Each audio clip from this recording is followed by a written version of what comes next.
Hey guys, Hitman89 here, I hope you're doing great. Last week we had the best Xbox games, and today I'm gonna show you the 15 best games of 2023 to play on PC. I'm not gonna make this intro longer than it needs to be, so without further ado, let's dive into it. If you like story-driven games and you haven't played The Last of Us Part 1 yet, you're missing out. Most performance issues have been fixed, so now's the perfect time to play this. Make sure you have at least 12GB of VRAM if you want to play this on Ultra though. Yeah, I said most issues were fixed. I never said it was perfectly optimized. So the story is pretty good and the gameplay is awesome. I really like how the AI makes every fight feel so intense. Seriously, whether you're fighting just a couple of dudes or tons of infected, every encounter can be deadly. Mixing up melee weapons and guns with these smooth-ass animations makes it look like you're in a cutscene when you're actually doing all this stuff in real time. Keep in mind this is originally a PS3 game, so a few gameplay design aspects will most likely feel outdated in 2023. Anyway, let me show you another game everyone should play. Baldur's Gate 3 came out on PC first, and even though mine was far from being good enough to run it properly back then, I just couldn't wait a month and 3 days to play it on PS5, so I played it in horrible conditions. And what I love about this game, apart from the intriguing story that keeps you on your toes from beginning to end, and the extremely likable characters, is the fact you can do everything your way, whether it's through dialogue options or just by trying some of the many gameplay mechanics, like using different spells and potions to talk to animals and dead people, poisoning your enemy's booze, and my favorite, pushing someone off a cliff, or even better, making someone else do it for you. Funny how life turns out, innit? 10 out of 10 would jizz again. You can play Baldur's Gate 3 solo, and split screen with a friend, or with up to 3 people online. This is for sure my game of the year, by the way. Let me know yours in the comments down below. Now, let's move on to the third game. Ratchet and Clank Rift Apart looks like a Pixar movie, so you would assume it was made for kids, right? I mean, yes. Well, it's not, because the game's not easy. Anyway, what I really like here is that there's always so much going on screen, and I know most PC users prefer the good old keyboard and mouse combo, but if you have a DualSense controller, definitely use it. All of its features are supported on PC as well, and they heavily enhance the immersion. Moving on to the fourth game, the funny thing about Starfield is that in order to play this outdated game properly, you may need to upgrade your PC for this game. Thanks Todd, appreciate it. At least it's fun to play and there are plenty of things to do. For example, you can build a spaceship from scratch or just customize the one that's given to you by this guy 5 minutes after you meet him. You can mine resources manually and also build outposts to automate the whole process. There are almost as many things to do here as there are loading screens when going from one planet to another. Good thing there are tons of modders that are way more talented than everyone at Bethesda, so they'll fix everything that's actually fixable. But if Skyrim in space isn't really for you, then maybe I can interest you in some Alan Wake action. This time we have 2 playable characters, cause apart from Alan Wake, we get to play as Max Payne. Nah, I'm just fucking with you. The second character is Saga Anderson, an FBI agent, and in between all the badass survival horror sections, there's an investigation board where you have to use the clues you gather to get new leads and make some progress. As you can see, Alan Wake 2 is easily one of the best looking games you can play this year. And just like on the first game, you have to use your flashlight to burn your enemy's shadow shield before you can actually kill them. Alright, let's take a look at the next one. Even if I'm not really into racing games, I gotta admit, Forza Motorsport can get quite addictive. It looks pretty damn good, and the gameplay feels much more realistic. Buying new cars and upgrading them is fun. That being said, a less restrictive career mode and better AI would have made this game a masterpiece. But hey, it's on Game Pass day 1, so we can't really complain too much. What's definitely not coming to Game Pass anytime soon is the 7th game. You guys feel like playing Call of Duty Modern Warfare for the 3rd time? Yeah? Good, cause Modern Warfare 3 is here. What's really interesting about COD is that when you play the campaign, everything looks so breathtaking, which makes you feel good about selling your car to get the latest Nvidia GPU, but then you switch to multiplayer and feel like you're playing a game from 2007. So it's basically just more of the same, but that doesn't mean it's not fun. There's a reason this is the best selling game every year. Do I think it's worth $70 though?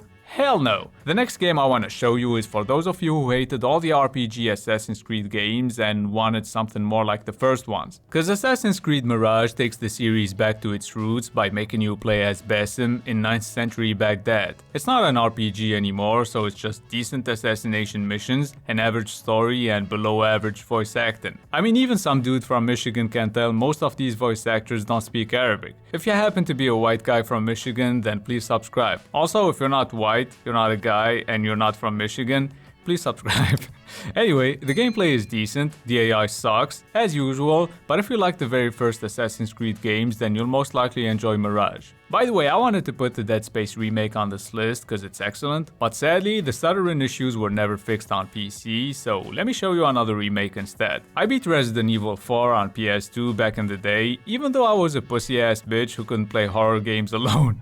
That's why my little brother had to be sitting next to me until I beat that game. Thankfully, I'm not a pussy anymore, so I was able to fully enjoy the Resident Evil 4 remake's sick graphics and also improved gameplay by myself, cause it's now possible to parry, use stealth, and aim while moving. I had a blast playing and beating this remake, and I would have definitely had some New Game Plus action if we didn't get so many good games this year. Speaking of which, Lords of the Fallen is far from being perfect, but if like me, you wanna play something that really feels like Dark Souls but with interesting new ideas, I cannot recommend this one enough. If you're gonna pick it up, make sure you're cold-blooded, cause falling to your death when you're almost at the next checkpoint is the type of shit that can ruin your day. Trust me, it already happened to me a couple of times. I really like the idea of being able to switch between two worlds, but the level design can be confusing at times, and during boss fights you'll quickly realize they have very predictable moves that are easy to learn by heart. Despite its flaws, I really like Lords of the Fallen, and the devs are working hard on fixing it and improving it, so hopefully it'll be great soon enough. I don't know about you, but I usually play a game for a few days or a week, depends on how long it takes me to beat it or to get bored of it,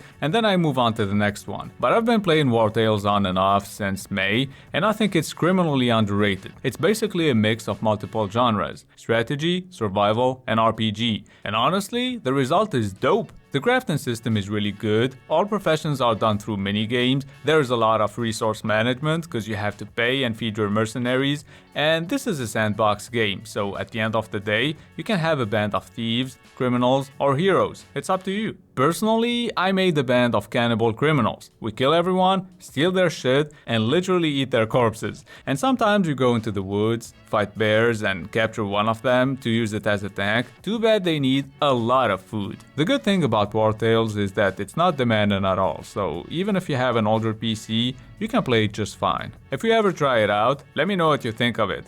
Let's take a look at Returnal. Not gonna lie, I suck at this game. If it was my cup of tea, then I would just put in the time and effort to get better at it, but it's not for me. So on this roguelike game, you play as an astronaut and you gotta dodge hundreds of sprites and particles. Keep in mind the levels are procedurally generated, so every time you die, you get a completely different experience. And believe me, you're gonna see that death cutscene over 69 times. Now let's talk about the 13th game. I played tons of CS 1.6 back in the day, so I was happy to see Counter-Strike 2 drop for free. I played it with my brother, got a couple of headshots, but I mostly ate shit. I guess that's what happens when you don't play a game for over 10 years. And you know there's nothing really insane about this one when the most interesting new feature is the realistic smoke effect. No, but seriously though, as long as you put your nostalgia goggles on, you'll really enjoy Counter-Strike 2, especially if you have an old-ass PC. Next, we have a super fast-paced first-person slasher. The first Ghostrunner went under many people's radars, but hopefully Ghostrunner 2 will get the success it deserves. The package we're getting here is plenty of fast-paced action with awesome music and a lot of parkour and wall running in a cyberpunk world. And sometimes, to take a break from all the dismembering, you'll have to ride a really fast bike and avoid a bunch of obstacles. Last but not least, we have Hogwarts Legacy. I wasn't really excited to play this one because I'm not a Harry Potter fan, so I thought I wouldn't enjoy it.